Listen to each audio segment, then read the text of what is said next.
Perfect. Or make breakfast to eat tomorrow or for dinner. Yeah, we had breakfast for dinner last night. I love breakfast for dinner. It's one of my favorites. Yeah. But what are we making today? We're making a baked creme brulee French toast. Ooh, that sounds really, really good. You had me at creme brulee.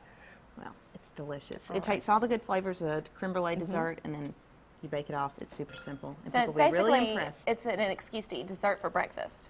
Yes. Okay, well, great. Tell us what we need to get started with this delicious creme brulee French Okay, you toast. need a ½ cup of butter, 3/4 cup brown sugar, 2 tablespoons of maple syrup, 8 slices of French bread, 4 eggs, 1½ cups half and half, 1 teaspoon of vanilla, 1 teaspoon of orange liqueur, 1/4 teaspoon salt, and 1/8 of a teaspoon of cinnamon. Those all sound like very good ingredients, even on their own. I think, well, maybe not the raw eggs. Yeah, probably. But other than that, it all looks very good. Okay, well, we're going to take a break, and when we come back, we're going to have our creme brulee breakfast. So don't go away. We're cooking with the W. Welcome back to Sunrise. We're cooking with the W, and Shannon is making us a breakfast dessert, breakfast for dinner, delicious. Whatever you want to have. Creme brulee French toast. I know. It's my favorite dessert, actually. Anytime I go to a really nice restaurant, I always get the creme brulee for dessert. That sounds delicious. Okay, so right now you're melting your butter. Melted the butter, ½ cup, also a stick. Okay. So you just want to melt it over low heat. Okay. And as soon as it's completely melted, we're going to dump in our brown sugar. All right. And our maple syrup. Ooh, that looks good. And this is going to create, we're going to pour this into the pan and have a sugar layer on bottom. Okay. So actually it's going to cook upside down. So once you serve it, we flip it over and the caramel layer will be on top. Oh, so we're just going to stir this over low heat until it's smooth. We could just dip stuff in there and eat it. Yeah. Yeah.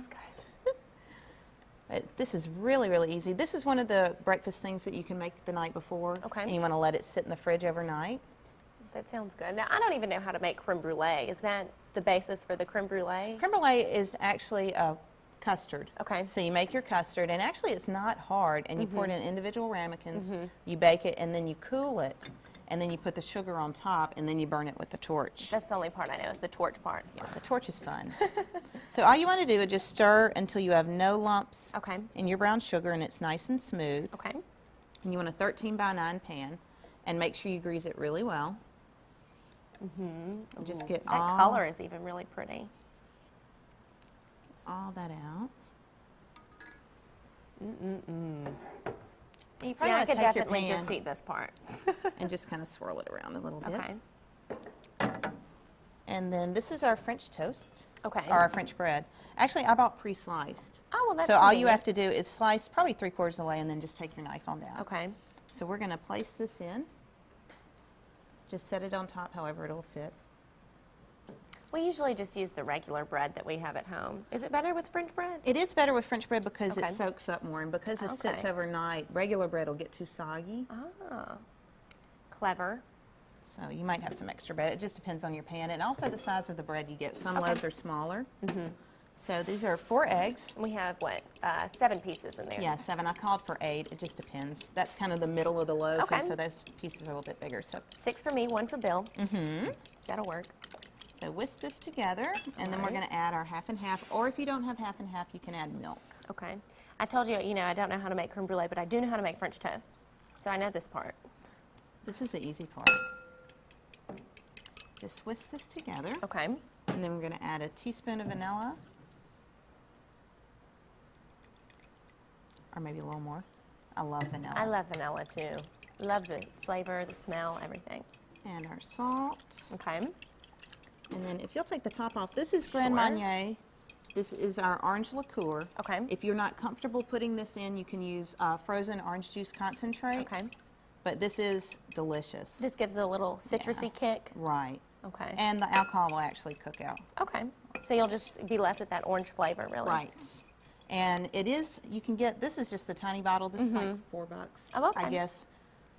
How much did you put in there? A teaspoon. A teaspoon. Okay. So really not even that much, just enough to give it that little plus. flavor. A teaspoon, and then Bill will drink the rest. Yes. Anytime you get a top shelf margarita, it always has Grand Marnier in it. Ah. And if you don't want to spend that much money, you can get triple sec, is the same thing. So you're going to take this, and we're going to pour it gently over the top and try to hit every slice. That looks so good. I don't know which part I'm more excited about, the creme brulee part or the French toast part. My husband, I love them both so much. I made it last night for dinner because I had extra bread. and he said, I don't like custardy things, but I would eat this just for the caramel on the bottom. Oh, it looks good. Pour this over. Okay. And then you're going to take your cinnamon and just sprinkle it on the top to give it a little extra flavor.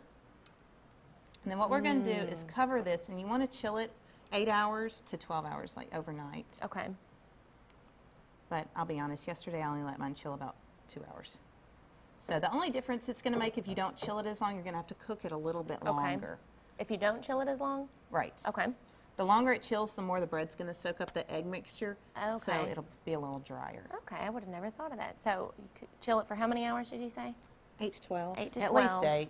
Okay, good overnight thing, and then Yeah. stick it in the oven at?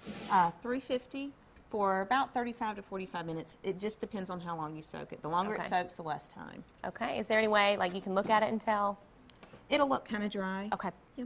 Excellent. Easy. All right, well, we're going to try this out in just a second. Let's check in with our weather. We're going to do the weather dings? Okay, check in with weather. Yeah. It's not horrible. Tomorrow's going to be worse, so enjoy today. Sure, yes, Yeah. please. You want some? So flip over. That looks good. All I did was run my knife around. Oh. Yeah, don't cheat me. I know. I was going to give you halves. But when it comes out of the oven, it's going to be nice and puffy. And so, of course, it'll settle down once it comes out and it cools off a little bit. Yum, yum. This is very, very good. Thank you very much. Bill, did you finish off the liquor? I asked if you finished off the liquor. Yeah. Yeah, this is good. Oh, thank you. Just quick and easy. The creme brulee part on the top or bottom, whatever you want to call it, really makes a difference. It does. It's very good. It keeps it moist, delicious, make it easy on the website. ShannonLindell.com. All right, we'll take a break. Come back with more in just a moment. You're watching WCBI News Sunrise.